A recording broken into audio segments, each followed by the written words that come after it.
สบายดีลูกค้าสบายดีทุกคนที่ติดตามรับชมกันเด้อเนาะแล้วก็สวัสดีมายังลูกค้าที่อยู่ทั้งประเทศไทยเด้อเดี๋ยวจะมารีวิวเป็นสินค้ามือสองแล้วตัวนี้จะเป็น PSR A 2000เนาะหรือว่าเป็นตระกูลยามาฮ่าอีกรุ่นหนึงเนาะที่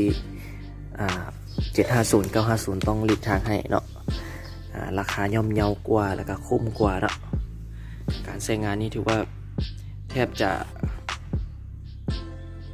บ่ต่างกันเลยเนาะกับพวก950หรือ750เดี๋ยวให้มาเบิ่งสภาพโดยรวมทางภายนอกเนาะถือว่าสภาพถือว่ายังดียังใหม่ยังงามเนาะการใช้งานก็เปิดเครื่องขึ้นมาเนาะ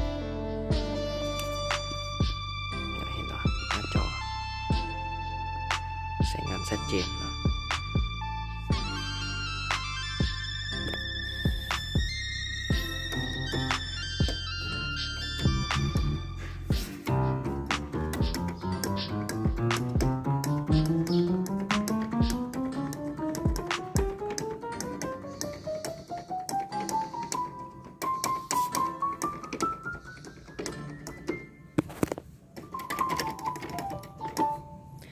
ก็คือการใช้งานก็ถือว่าปกติทุกอย่างเนาะ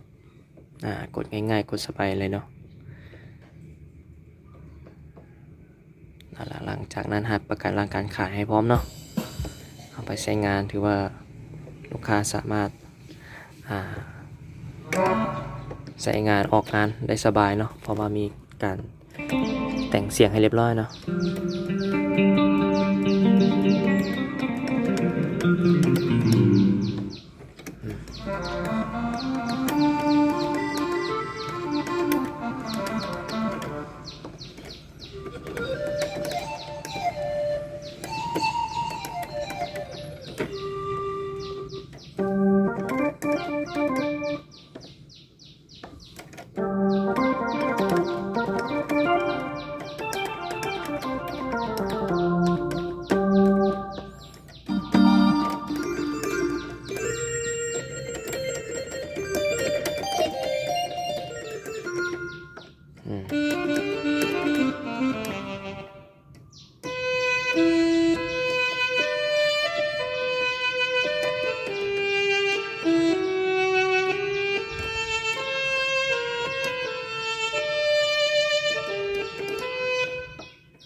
อันนี้ก็สามารถเอาซาวด์เอฟเฟกต์มาใส่ในนี้ได้เนาะ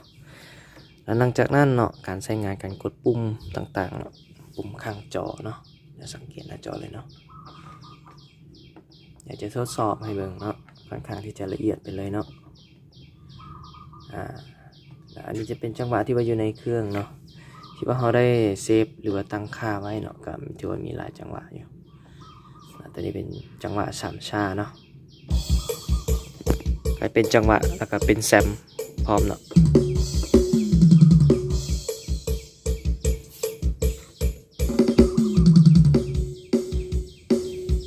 อินโทร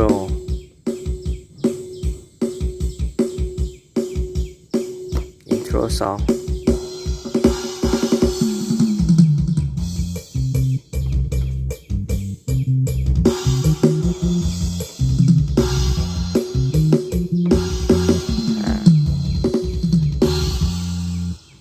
นอกจากนั้นเนาะก็จะมีพวกจังหวะลำวงลาวเนาะข้าพเจ้าเดี๋ยวเอามาเซฟซะนี้แล้ว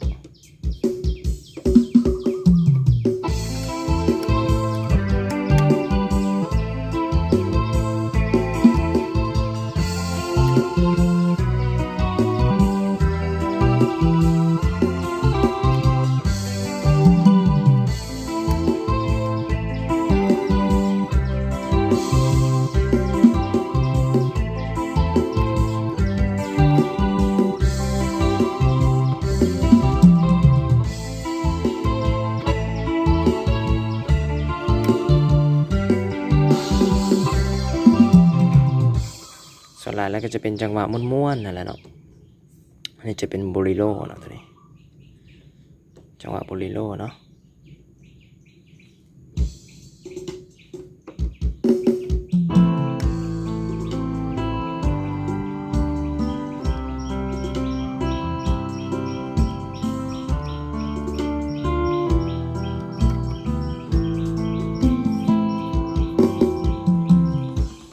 นอกจากนี้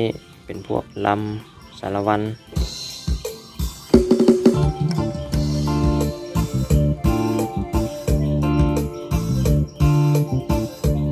เราสามารถใส่เสียงที่เราต้องการได้เนาะข้าพเจ้าจะใส่เสียงแซม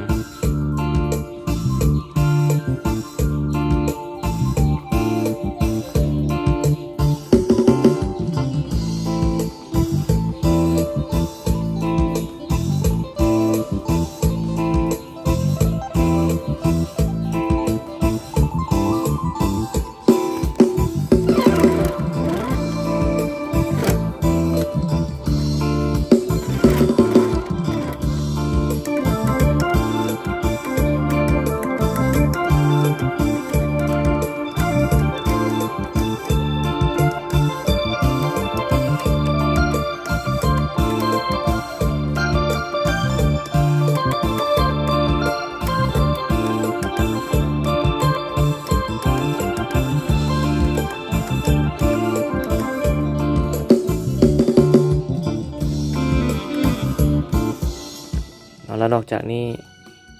จังหวะลำภูไทยเนาะก็มีกันเนาะลำภูไทย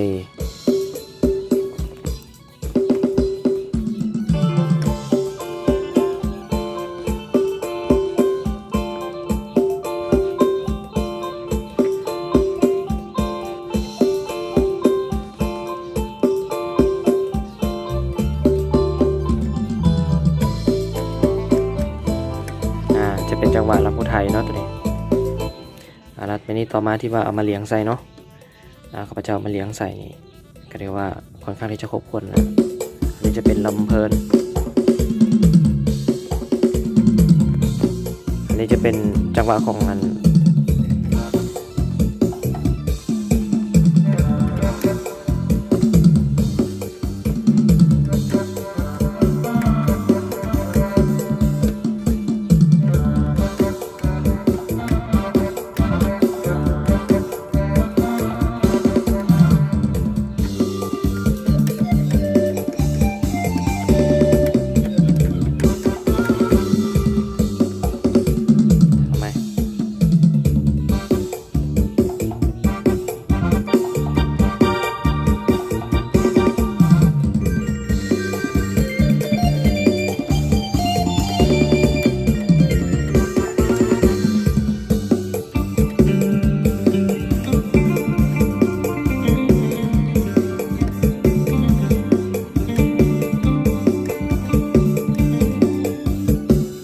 อันนี้จะคร่าวๆประมาณนี้กันแล้วกันเด้อเนาะ